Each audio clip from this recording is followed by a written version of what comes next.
Hello, I am Mario Mercier, and I'm presenting The Artist of Change with our guest today, Noor Olain. She's in Islamabad, Pakistan. Hello, Noor. Hello, how are you? Oh, I'm fine almost, and you? I'm also good. Thank you for asking. So today we wanted to talk about communication.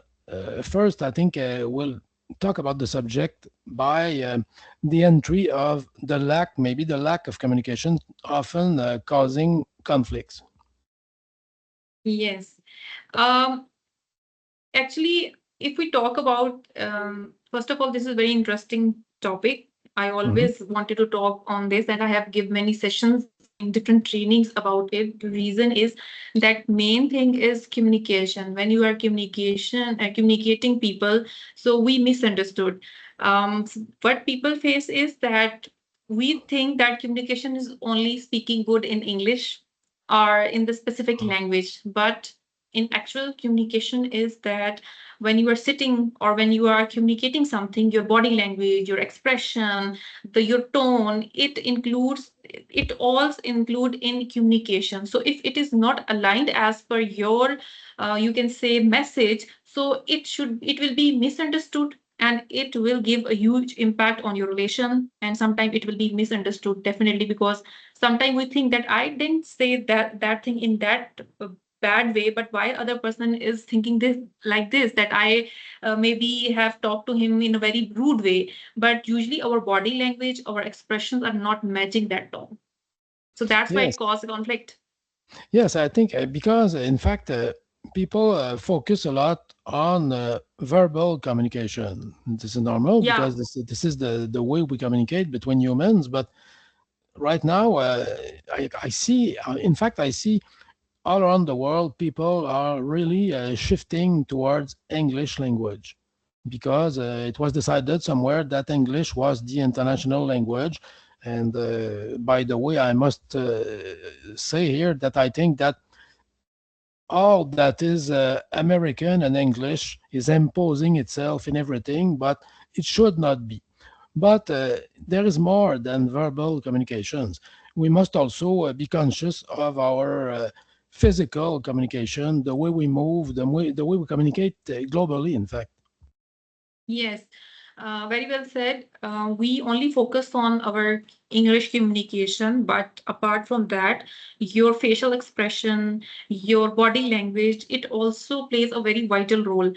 Usually, I have seen as a HR when I'm interviewing people, so when they are giving answers, sometimes they're very good in English, they are very good in vocabulary, but it seems like sometimes that you are talking to a robot. They don't have expression, they don't tell you that what they are, their words are not matching their body language. So sometimes we don't shortlist them, like in the company at ENCS where we are working. So when we onboard people, so we give them training on communication, and most of the time they think that we are good in English communication, why does it matter, or we are good in technical communication, technical expertise, so why we need these trainings. So when we give them proper training and tell them that this is how your communication, your body language, and your tonality should match with your words, so it will be give a very beautiful impact about you as a personality. Most of the people, they don't have understanding about that, they don't have knowledge about that, so they don't think it, but when you train them, they understand that okay, with communication we have to work on over these skills as well. I read on paper or in article that most of Mhm. the people during interviews or training, or they are going to any meeting, they only focus on the vocabulary, then how they will represent the presentation. They don't focus on their appearance. Ultimately your appearance is also communicating about you something, the which Mm. color you are wearing, and how you are dressed up, also your body language, your tone. They don't focus on that, so when they are giving their presentation or they're talking, so sometimes they are not giving their best. The reason is that they don't understand what actually communication is. We all come from different culture, different areas. Everyone has different tone, every word has a different meaning, every even gesture has a different meaning. So we need to do research on that. Even in Pakistan, we are from different regions, people from Mhm. different regions. For them, few words are a different meaning, have different meaning. Mhm. Few gestures have a different meaning, but obviously you have to understand when you're moving to another city or region, so you have to understand that as well. So it will give impact by these things. You will be recognized as a professional person, instead of we say that I have a degree, so I am very much educated person. Yes, and you were speaking about Pakistan, about your country, and I'm curious to know about that because oh, I know some details about Pakistan, but I don't know all the details, and I wonder if the differences, let's say, between different cultures or different beliefs too, can create barriers, conflicts between people, even in the same country. Yeah. So basically, in Pakistan, we have people from the different cultures, different, you can say they are from different cities. If you talk about my current company, ENCS, we have people from different regions, like someone is from KPK, someone is from Sindh, and one employee is from another area. So that when you are adding people from different regions, different areas, so they have different priorities, they have different values, they have different communication level. So first of all, as a HR, what I do is that we provide them training, some on soft skill, on communication, and in communication, I add this part as well. That at ENCS, everyone is equal. It is all about diversity. When you have a diverse culture, you have to accept other as per their culture, as per their values. So you have, if you have any conflict, or if you have anything which think that this is not as per your values, so instead of arguing, just say in polite way that this is something which is not as per your understanding. And also try to avoid to discuss such topics, because these topics are something where it leads to conflict, because in some culture few things are different, in other cultures few things are different. But we have a very beautiful mix of culture people. When they work together, they come with different strengths, different qualities.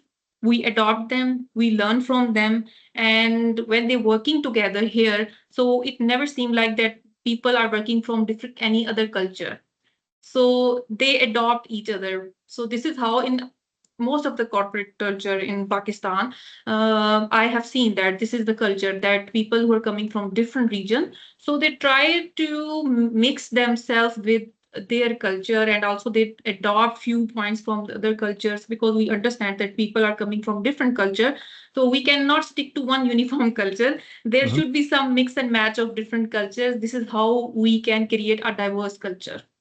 But do you think that now, let's say in 2026, do you think that the situation is progressing about that concerning the differences between people of different culture, different approaches in the same country?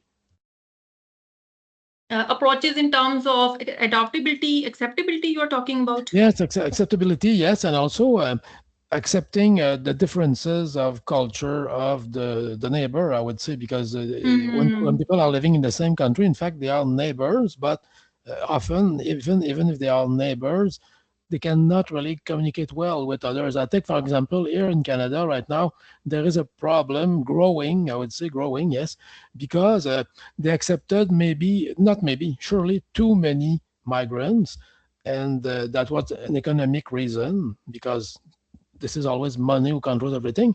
But now there are problems growing because people don't know how to connect, how to communicate with those who are different from them. And Hmm. we can see, for example, on social media that there is some kind of a rage rate about that. People are angry because they say, they are so not like us, and Canada is not the same country anymore, and this is true. But I don't know in your country if you have this same problem. In We don't have this situation at that much peak. In few areas yes, where there Mhm. is lack of, you can say, education. Unfortunately, we have few areas in Pakistan where people are not that much educated. We see that situation on those areas, but not that much in peak.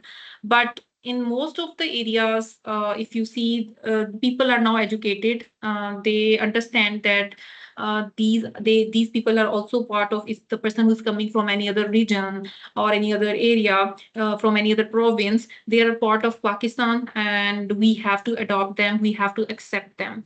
Mhm. Now, if you talk about in different companies, like in Islamabad, Lahore, Karachi, they are the big cities. So most of the people they are from very different provinces. They are not native of this Karachi, Islamabad. Very few people are working there. So there is acceptability in big cities, acceptability from different culture. Like if I talk about at ENCS, we have employees who are coming from different provinces, like from KPK, we have some engineers who are coming and working with us. We have a few employees who are from Aptabad and Miyawali. We have a few females who are working from, they're working here from Chakwal, they're working there, and they all come from a very diverse culture. But we never felt that they are from the different province or from different areas. We have Mhm. that acceptability and adoptability. So now this point of view is changing by the time. And finally, I want to talk about the last point because you at the beginning of the interview you talked about the many preparations that you do with the candidates for an interview, for example, for a Yeah. job. People right now focus a lot on that because of the economic reasons. But a factor that is important is, and this is a factor that is hard to teach to someone. Even if you teach them, you must consider this point for your interview. There is always the part of nervosity. People are nervous, and when you are nervous, you forget about many things you were taught by your guide, by your teacher. Yes. So, if I talk about interviews, it happens that most of the candidate, they now, it's era of AI. So you are working with AI. So what we see in interview during interview is that how this person is communicating, how this person is stress handling, and how this person is culturally fit for us. Now, culturally fit doesn't mean that if person is from KPK or we are living in Islamabad, so we will not accept them. Definitely, it means that that person has that flexibility to adopt new norms and also new policies of the company during interview when he's communicating about himself or about their hobbies, about what they like, what they dislike. Some situation based question we ask them that during stress situation, what there will be, what they how they will react, how they will respond. Mhm. So it tells a lot about that personality, because skills that can be trained, but the communication, the personality, that person, they very rare, very few people, they are able to adopt, they able to change. We see that if the person has hunger, that I want to grow in my life, and during the interview they show that okay, they never get a chance to grow in diverse culture, but they have that hunger that I want to be part of a very diverse culture, I want to grow up, I want to improve my communication. So definitely we also see these traits, and companies hire those people. What I feel bad about candidate is most of the people now on social media, everything is available. If you are from any other region where there are not too much facilities that you can read, or you are not provided that much facilities, so at least do your research on social media. Okay, I'm applying in Islamabad, Karachi for the job. What is the culture of their companies? On in social media, everything is available. What are Mhm. the process of interviews? Okay, what are the mode of communication? It's English. Okay, so if they will ask about my personality assessment, how I have to answer? Most of the people, the candidate, what they do is they just only focus on their communication, which is English. It's not about speaking in English, it's about your expression, your body language, your responses, how you are reacting. So these things tells a lot about you. So most of the candidates, they don't focus on these things. On social media, you were talking earlier, there is a video you were watching that the person who was Mm. touching his face, or he was Yes. you were observing that he's very uncomfortable. So these are the don'ts of the interview or any meeting, so we should avoid them. So everything is available on social media. I don't understand why people don't watch and learn from there. Okay, so thank you, Noor, and I'm sure that in the future we'll meet again for another interview. And I thank you for your point of views today.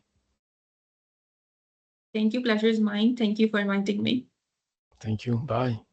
Bye.